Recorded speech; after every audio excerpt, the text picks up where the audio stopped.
Greetings.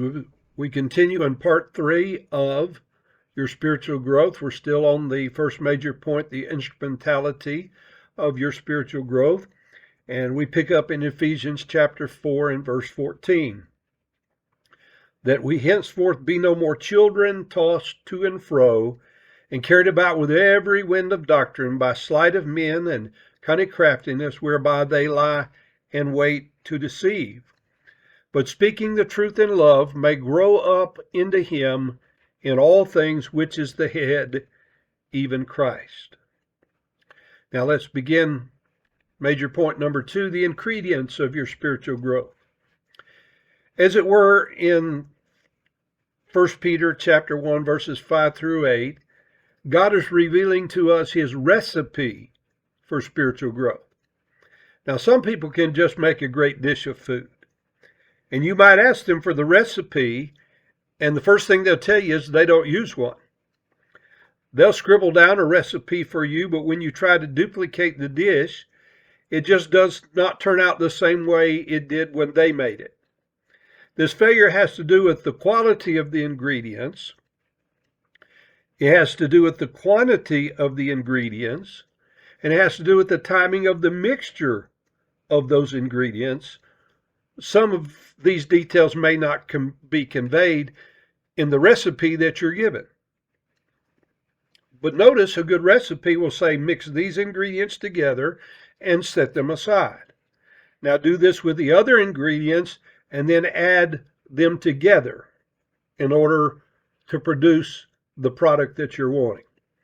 So if you don't have a good recipe and if you don't follow the instructions exactly, then you can't obtain the desired goal.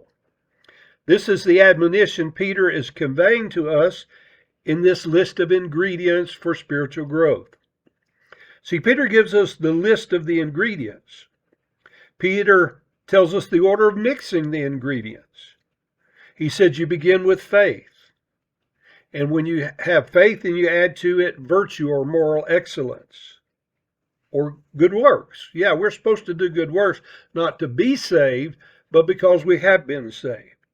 Then we're to add to that knowledge, then self-control, patient endurance, devotion to God, brotherly kindness, and love of God. Now, I can't stress enough, the order is important. Paul lists the fruit of the spirits in Galatians 5, 22 and 23, but no order is established in that list. Also, we have the description of the love of God in 1 Corinthians chapter 13. But again, no order is alluded to in that passage. So let's take just a little time to compare those two lists with the list here in 2 Peter chapter 1, verses 5 through 7. Peter begins with faith in verse 5, and Galatians 5:22 says faith, and 1 Corinthians 13:7 says believes all things. That's what faith is.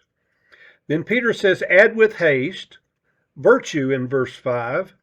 Again, in Galatians 5:22, we have the word goodness. And 1 Corinthians 13:4 says, envies not. Peter says, then you add with haste to that, knowledge in verse 5. Paul echoes in Galatians 5:23, meekness.